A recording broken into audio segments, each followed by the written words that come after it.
And we are live with Aaron Bruch. Buddy, It's me. what's up? I mean, everything and nothing, right? What a difference a year makes. Yeah. Kind of, Yeah. sort of. Yeah, for sure.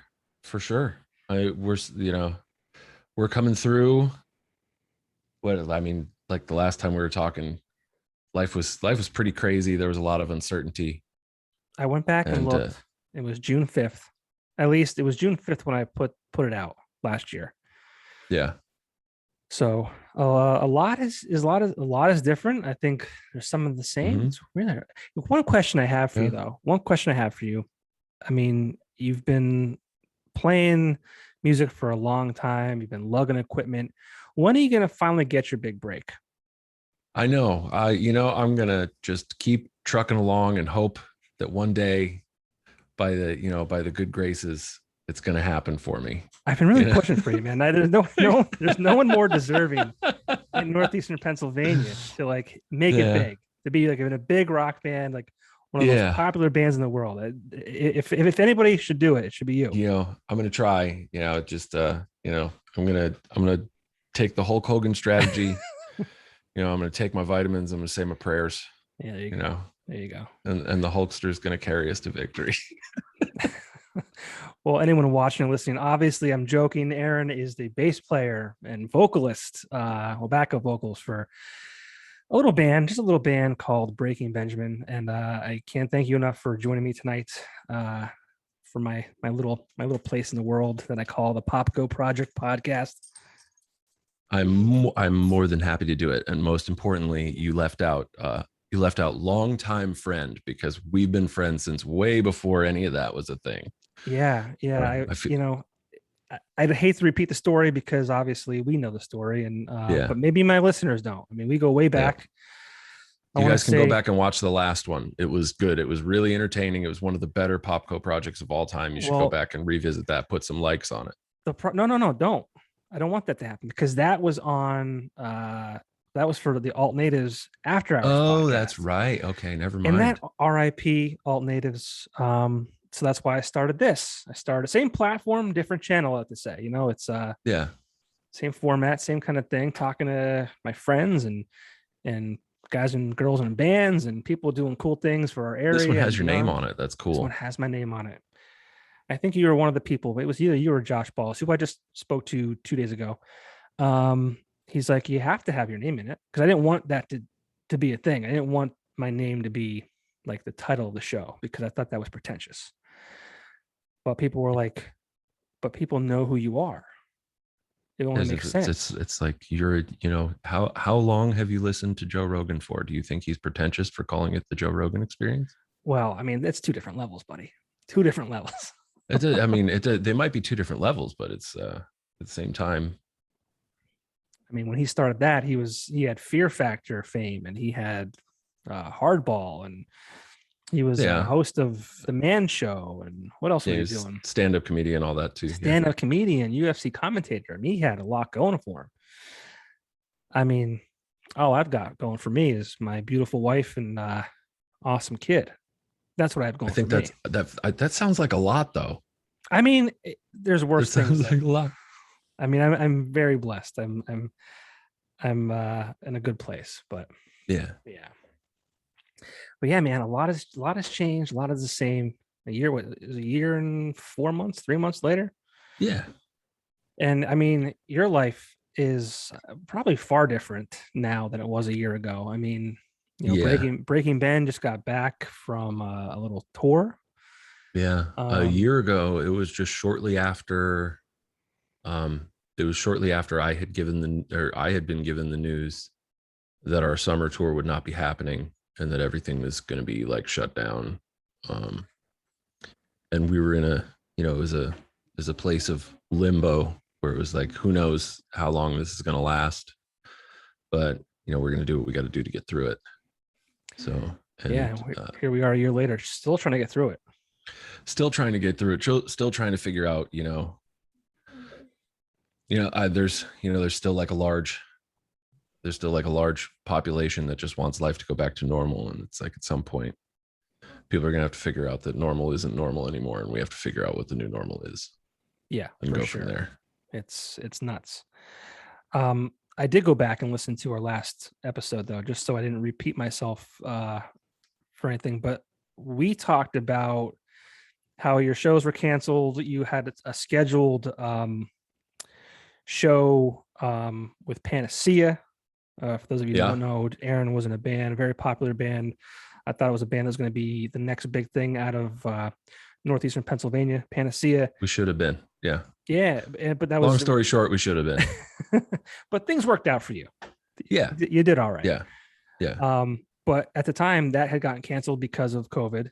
And either we knew about the show, kind of like a rescheduled event, and we didn't talk about it, or it kind of just popped up. But you guys you kind of did the reunion, and you did it at a drive-in show at Vegan Sun Arena in Wilkes-Barre. Yeah. Yeah, the drive-in parking lot concert.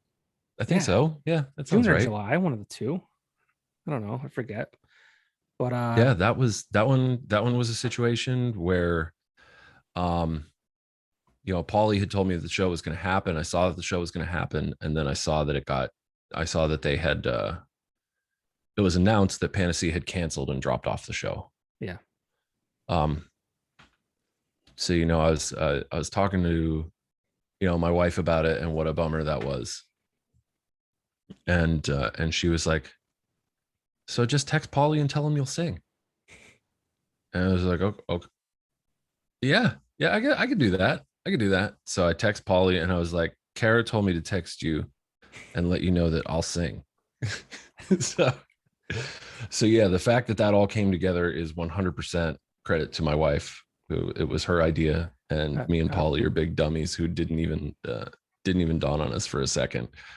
But we got together, rehearsed a couple times, and went out there, and it felt great to play those songs, and to sing those songs. It was an awkward kind of situation for me, because like it was all like house gear. So there was like the mic stand that I was using was like really, really small. I don't typically play with like perform without an instrument. It's a different world. It's a whole different thing. Where are your hands? Nothing but respect to people who front bands for a living. Nothing but respect for that, because it's difficult. So I went out there and they gave me this mic stand, and I'm a taller guy, so the mic stand wasn't like high enough, and like it was kind of like the little thing in the middle that you screw to like hold it up all the way. That was kind of broken, so the mic stand kept like sliding down lower. Eventually I was like, I just got rid of the mic stand. I'm like, I don't know what I'm going to do. We're just going to walk around, whatever. So but that was that was a lot of fun. There were a lot of fans from back in the day when we were playing the local scene with Pan.a.ce.a that were there, and they were super grateful to hear those songs again and relive some memories. And I got to talk to some of them afterwards, and it was it takes you back to like Club Excess and Outsiders and all that stuff. And it was just a really cool thing to get to do. Yeah. And what was that like too? Because, at the time your shows were canceled, and then you got this opportunity to do a show with your old band, outside drive-in show. People are in cars, people are honking horns instead of, putting the lighter in the air. Like that had to be an interesting kind of entrance back into live music after, being out for 3 or 4 months and not knowing what the hell's going on. Yeah. And it was a really cool show too, because there were, there were a bunch of huge local bands that were on there, and that like Lifer was on there. So, getting to see those guys and catch up with them. And then,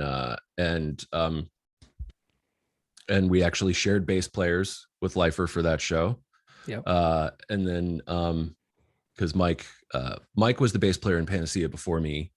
He left Pan.a.ce.a to join Lifer at the time, I think, right? Or was it the Drama Club? I think it was the Drama Club at the time. Yeah. Whichever project Nick was in, they've all been way better than they have any business being. He has an incredible track record for putting out stuff that's just of super high quality. And then Sean, our drummer, had his band come in from Ohio and play that show too. So I got to see Sean that day and kind of pick on him and stuff. And it was cool to play a show where, you know, we were kind of doing different things. Yeah. And that was awesome.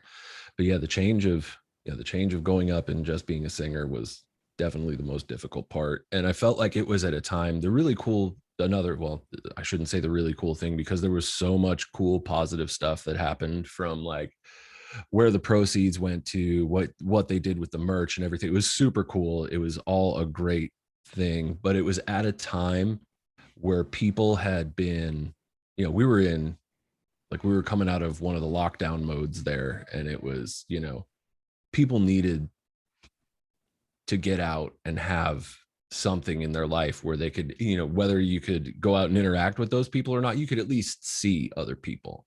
Yeah. You know, so it was something that was kind of familiar that could help people mentally get through what we were all dealing with. Yeah. And you mentioned a lot of like a great lineup of local talent. I mean, what are your thoughts on some of the local bands, you know, and doing what they're doing? You know, there's the Return of Lifer. University Drive is on tour. I think they played that show too, but they're also on tour. They were on tour, and they're playing a couple dates now with the band Cold. Oh, yeah. For those of you who don't know or you need a little memory jogger, is you know, Stupid Girl, big song, huge Yeah. song in 2003. And Nick Coyle is in Cold now. Yeah, well, our last big single from Aurora, Far Away, Scooter was the other voice on that song. Yeah, so talk about that. I mean, like, there's so many like interconnections. There's always been Yeah. There's always been an incredible amount of talent that's, you know, been coming out of this area for the longest time. You know, even going back to like the cover scene, some of the cover bands that were in this area were just so good, like all musically gifted people who were doing like full-time jobs and then going out and playing 5 times a week. And then a lot of them were able to transition it into where playing cover music was their job, you know, because they were at such a high level that they were able to support themselves or their families or whatever they needed to do solely through playing music. And yeah, that's kind of an underappreciated part of our area's musical history. I think, you know, people look back at the Dakotas and the Badleys and the, you know, the Breaking Benjamins and stuff, and, you know, see the successes, and it's like, there's so much more than that. There's so many layers to our area's musical history, and it's just, you could spend all day talking about it. It's nuts. I'm glad you said that for such a small area to have that amount of like talent. Yeah, I mean, I don't know. I haven't been to a lot of different cities to see their you know, their scene, so to speak. But I'm still confident that I would put our area up against anybody else. I mean, I had the honor to be able to play and a lot of songs on the radio for these local bands when I had a show on the radio a year ago. But yeah, I mean, I just remember when I started that show in 2017, I thought I had my finger on the pulse of this area and the local music and the talent this area had. And when I started it and started getting submissions from these bands, I was like, okay, I never heard of this before, but this is fucking amazing. Yeah. I've never heard of this before. Who is this? Where did they come from? Why, how have I not heard it sooner? Yeah. Why don't people know who these people are? Yeah. Yeah. Yeah. It's nuts. It's nuts. The, you know, the level of, and I guess I could like, so Josh, I'm sure you talked to Josh about the Space Zebra show. Yeah. Yep. And, you know, I've been on the Space Zebra show a few times and heard a bunch of the bands that are on there. And those bands are from all across the country. And I would absolutely put the bands from this area up against anything that has been on that show. That's cool. You heard it here first. Yeah. A national act talking very highly of this area, which, I mean, you were part of it. You still are part of it. Yeah. That's a cool thing to hear you say. But I 100% agree. But yeah, keep working, kids. I know that there's not a lot of places to play right now. I know that there's not a lot of outlets right now, but use this digital medium. Use it. Yeah. And push. How long did it take you? I mean, you were hustling for a long time. Long time. I mean, I was one of those people who was fortunate enough to be a professional musician for a long time before the Breaking Benjamin thing, you know, took off. But I was like 30 35 when we finally released Dark Before Dawn. Wow. Damn. I don't know why I don't know if I thought you were older or younger than that. Was I 30 or was I 36? Maybe 30. No, hold on. Wait. How old are we now? Let me do math. Let me do math. So in 2010, I did the acoustic shows with Ben. I was 34. I was 35 when Little A was born. So yeah, so I guess I was older than that, huh? It's probably like 38. Sorry. Yeah. Sorry to age you 3 years. Nuts. But it's a better story. I mean, because you were it is a better story. I mean, well, it's for a long time. Yeah. So, like you said, keep at it. And what are your thoughts on, like, I mean, you said keep hustling, use this platform, use, digital, use the internet. I feel like, I mean, every idiot has a podcast. You're looking at one right now. Bands can upload their music to, the platform, Spotify, all that kind of stuff. Do you think it's oversaturated to an extent? I think so. The problem is definitely discoverability. And it's like they've put the way these digital mediums are now is early on for the first few waves of people who took off on YouTube and stuff like that. You posted your video, as it got more views, it got pushed to more people. Now there's like an algorithm that decides what you get to see and what you don't get to see. It does the same thing with like Instagram and stuff. So like once you post a bunch of stuff, there's an algorithm that determines even the people who follow you, who want to see your content, it picks and chooses which ones of those people in an effort to get you to pay them to push your stuff to all of your followers. So everything is like that. And, so it's been, with YouTube and stuff, it's still possible. It is very oversaturated for sure. But the real problem is just discoverability and figuring out your ways around the algorithm to like tie yourself to other stuff to get yourself in front of more eyes. So what would you recommend bands do? Oh my God. That's a lot of bands. I would recommend, it's basically like YouTube, and that is like the bar scene of the 90s. All those bands that got signed started out playing covers. Look at how many people are playing covers on YouTube. You play a cover of a popular song, people click through your link, they find you. So that's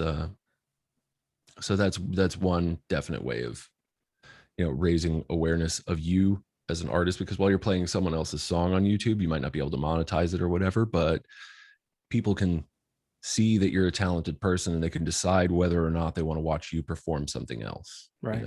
That's good. That's good advice right there. So is it? I hope so. I think so. I hope it works, guys. I hope it works. I mean, that's, take what's already popular and kind of put your own spin on it. Yeah. Yeah, that's definitely, that happens in original music too. Yeah. Yeah, Cold is actually performing a song called Run by Snow Patrol. Oh, okay. Yeah. That's cool. A few times. Yeah, it's actually pretty neat. That's good. And it's crazy that Cold is Nick from Lifers and Cold, Tony, the drummer from Lifer, who used to be the DJ way back in the day. He's playing with Cold. And then is Johnny still playing with them? I don't know. I don't think so. But I mean, he was Johnny Nova. Because Johnny Nova was playing with them. Yep. And he was Drama Club. Yep. So yeah.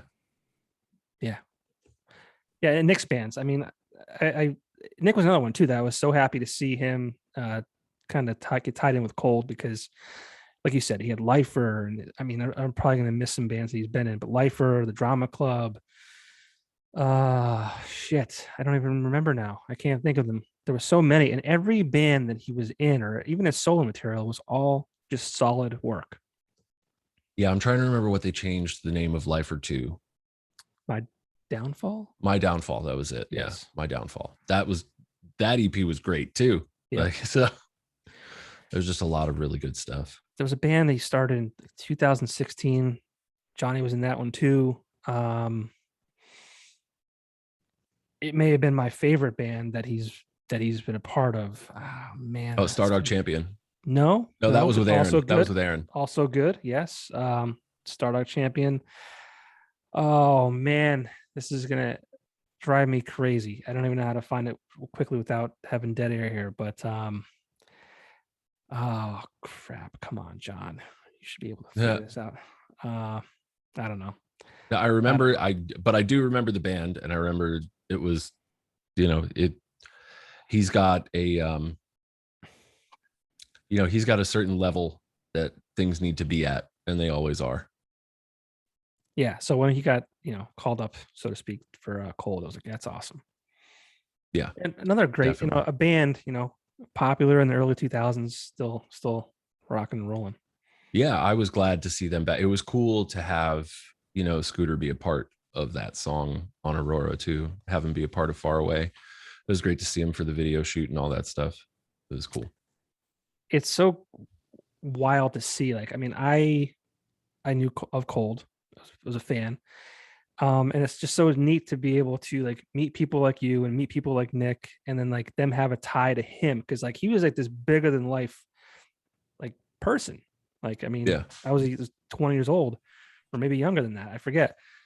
But it's like, I don't know. I've been so fortunate in my career where I've been able to, meet people like you and Nick, who have close ties to people that I was like, you never think of ever meeting. And I haven't met Scooter, but I know people who are, in their Yeah. band. So it's neat. Yeah, absolutely.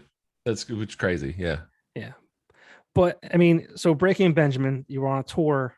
Mhm. What was that first show back like? I mean, was that like equivalent to when Breaking Ben came back, or was it even better than that? Dude, it was a really emotional thing for me. Because it was kind of rough going into tour. Because right before we left, I dealt with the passing of my mom. So I'm sorry. and my musical career wouldn't be a thing if it wasn't for her.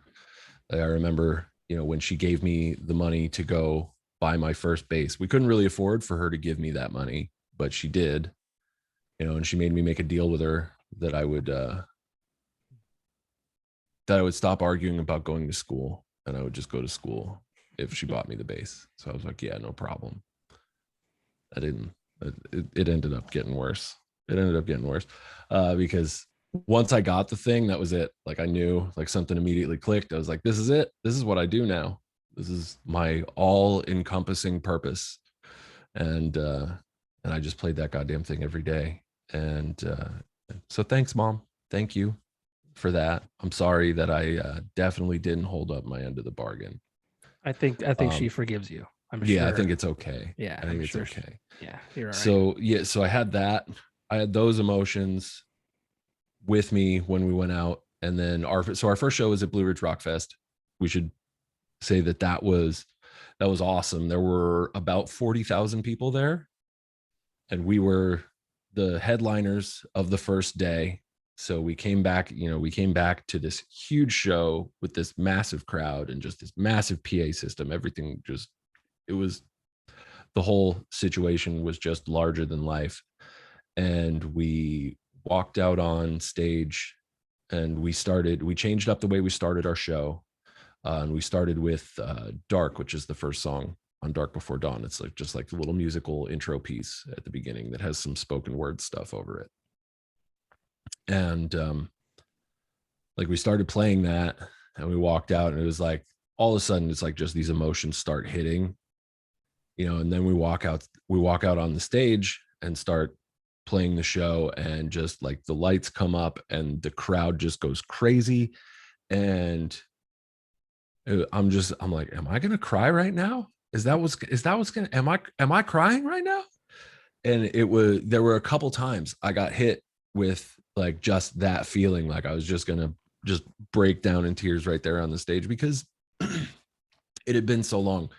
Not just us, every single person in the music industry and every fan of music had that taken away from them for so long.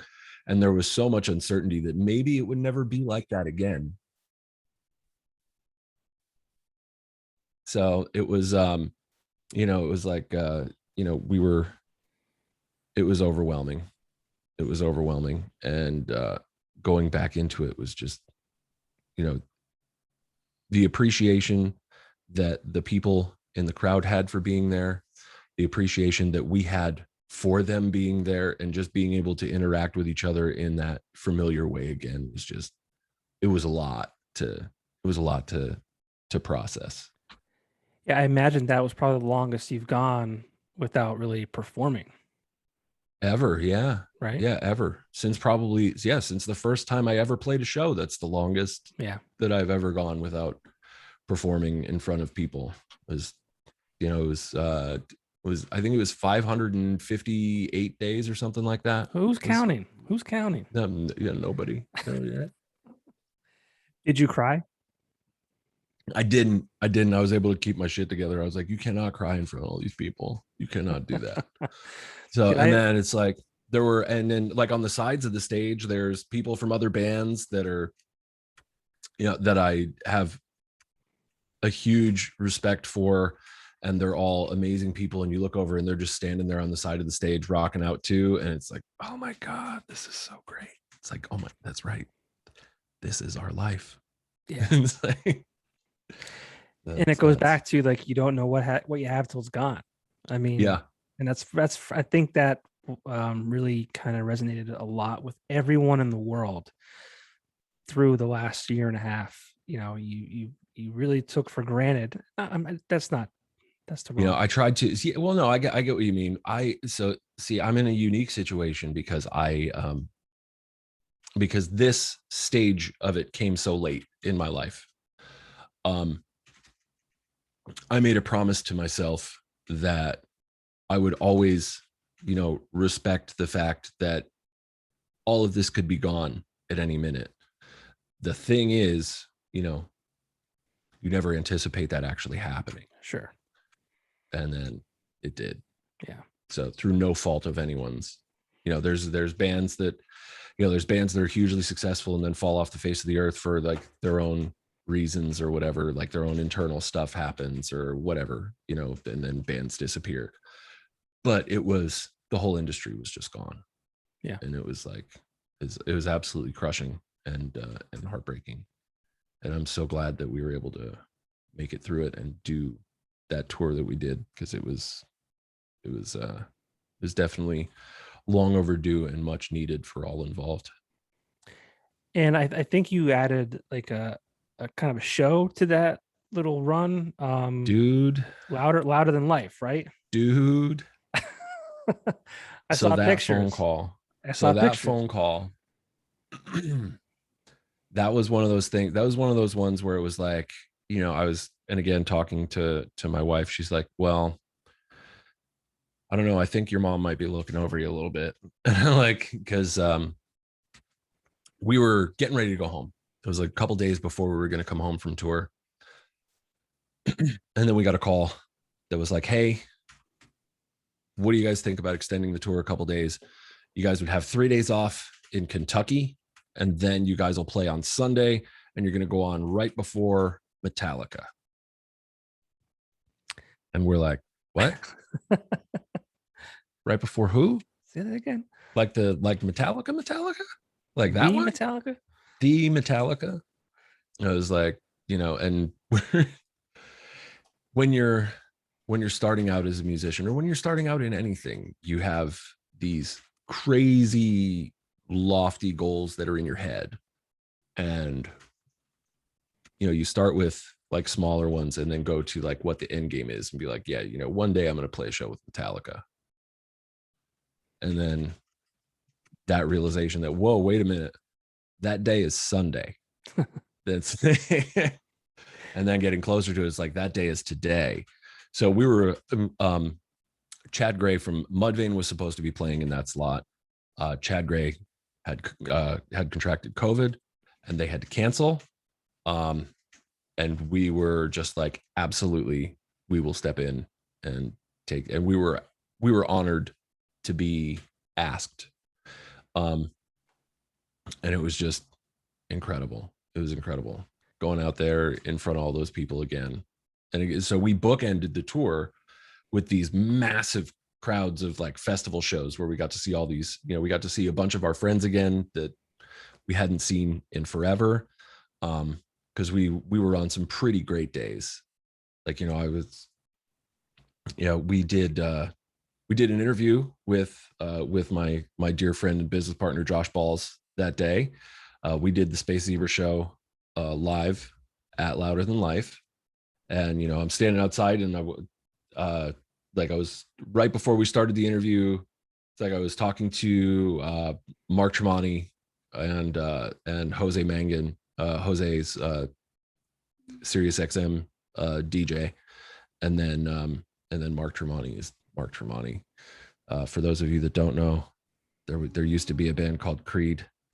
They've sold. Did he talk about that at all? They've sold 20 jabillion records, and then he started a band called Alter Bridge, which is also awesome, a great band. Alter Bridge is turns out Alter Bridge is Creed with Miles Kennedy. Right. I think sorry, I had to mute for a second there. That's my son's kind of getting loud. I apologize. Getting rowdy. Oh, he's getting rowdy over there. He's got he's got a lot going. He's got a lot happening. So, but yeah, and then he's got his Mark's also got Tremonti, which is an awesome like metal project that he's got because he's apparently just not busy enough. Right. So, but yeah, so it was cool to get to see people, people like that. It was crazy. And then we went on, we did our show, and it was the crowd response was unbelievable. They were all singing along to every song. There were people as far as the eye could see again, which was, I saw pictures. I was like, wow, this is incredible. Absolutely nuts. And then after we got done, we got kind of walked out to front of house, and I got to watch Metallica play the entire Black Album from back to front. So they played it in reverse order. Yeah. They started out with, I think they started with Hardwired to Self-Destruct, and then they did Sanitarium, and I can't remember what the other song they did was before they went into the Black Album. But they had like awesome video production, and it was Metallica. They sounded great. Now, when you one guy, everybody knows who that one guy is. He doesn't sound so great. It's won't mention any names. There's 3 people listening to this podcast. Don't embarrass. Yeah, hey, you know what? It's fine. Yeah, he's not embarrassed. He knows. He knows. But no, was Metallica? Was that a band that you, when you were younger, like you really said one day I'm gonna open for that band? My goal when I got my first bass, my goal for my first year of playing was I wanted to be able to play Anesthesia, Cliff Burton's bass solo from Kill 'Em All, by the time I had been playing for a year. That was like my driving goal. So yeah, set goals for yourself, people, and work every day to get towards those goals. Did you achieve it? I did. Nice. I did. Yeah. Once I started playing, it was weird. It was weird because it was, it didn't feel like effort to me. Practicing didn't feel like effort. One thing I learned through teaching is that a lot of people don't like to practice. And they see it as difficult. Whereas I loved to practice. It was all I wanted to do. I just wanted to play. That's all I wanted to do. So it was like 5 to 8 hours a day. And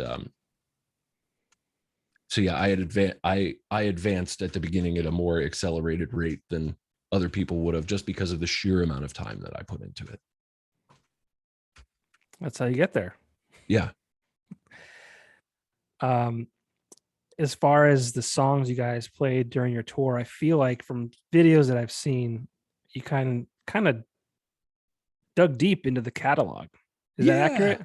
Yeah. We got together and rehearsed for 3 days before Blue Ridge, and we played a lot of songs. We didn't have a set list going in, and we didn't discuss what songs we were going to play when we started the tour.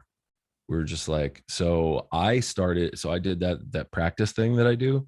I sat in this chair right where I'm at, playing that bass right behind me, and then there's another one over there. I played those, and I was like, okay, so I'm going to go over every Breaking Benjamin song. And I started at Saturate and worked my way forward. There were a couple I didn't play. And for anyone who wants to know, the most difficult Breaking Benjamin song to play is Blood off of Ember. That song is a pain in the ass. Like, it is just so hard. Like, the riff sounds cool. It is hard to play. That song is hard. Well, hard to play right, I should say. That's a very important little caveat right there. It's hard to play right. Yeah, and then so we went in and everybody was so excited to play again that the first day we really just jammed most of the songs that we've ever played and then a bunch that we've never played before. And we're like, oh, it'd be cool to do this, it'd be cool to do that. And it gave us the, going forward, and we changed the set list up a few times over the course of the tour as well, because we're like, well, we don't have, we're restricted. We're restricted by the amount of time that we have to play a show. And then the other restriction is the songs that people expect to hear. Like, people are going to come out and they're going to want to hear, like, they want to hear Breath, they want to hear So Cold, they want to hear Diary of Jane, they want, like, the singles, they want to hear those songs, the hits. Yeah, so we have to play those songs. And it sounds pretentious. Remember how you were like, this sounds pretentious? You're like, naming it the Popko Project sounds this sounds pretentious. But I will say that we are fortunate, and through the blessing of our fans, we have a pretty large catalog of singles that were successful. Sure. So that's a lot of time in a set. And we're like, okay, so we got to kind of pick and choose where we can play other stuff that, is fun for us, that we like, and that fans of the band who aren't just there to hear the singles are going to be like, hell yes, that's awesome. I can't believe they played that. So, like, yeah, Keith was doing Break My Fall on this tour, which was, that song's super cool. So yeah, you stole that from me, because I was watching some videos of this, because I forget who posted it, a bunch of videos. I forget the person on YouTube. But I'm sure if you search Breaking Ben, you'll find some of his stuff. If you search, his name's Matt, and on YouTube you can find him under Yup Sure. Yep, dude.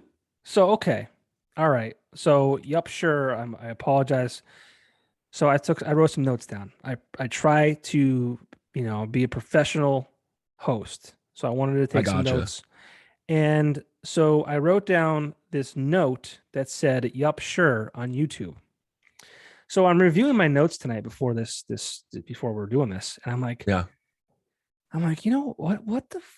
the hell was I writing when I put Yup Sure on YouTube? So the problem is, it wasn't so much that I forgot about him as much as it is I tend to mumble. So I thought, was I doing a voice note that this kind of morphed into? I'm like, man, I'm an idiot. I need to learn how to speak. So again, Yup Sure, Matt, I apologize, but now you're getting a little bit of a there you go. Good plug. Now he's getting a plug. It was funny because he's done a bunch of videos, and I'm gonna kind of plug his YouTube channel, which is I don't know, I guess, but he's been doing concert videos for a long time. And when we first started back out, we'd play anywhere regionally. We'd be looking for videos from Yup Sure, and we'd be like, well, we got to figure out who this guy is. And like, we couldn't figure out who he was, because it was just that name. And then it so happened that me, Ben, and Sean did that little show at Hops and Barley's that one day. Do you remember that, when me, Ben, and Sean went in and played at Hops and Barley's and just sat on the little teeny tiny stage where I used to play every Tuesday for like 4 years? And I would drunkenly shout, "Wish You Were Here" by Incubus. Yeah, sorry. Absolutely. Go ahead. Absolutely. It's an important part of my history. But they were so Yup Sure was there, and Yup Sure posted some videos of that. And then somebody sent me a picture that was an angle that was behind me. And from that picture, I was able to see a guy holding a camera, and like, I reverse engineered that picture and looked at the angle that the videos were shot at that were on YouTube. And I was like,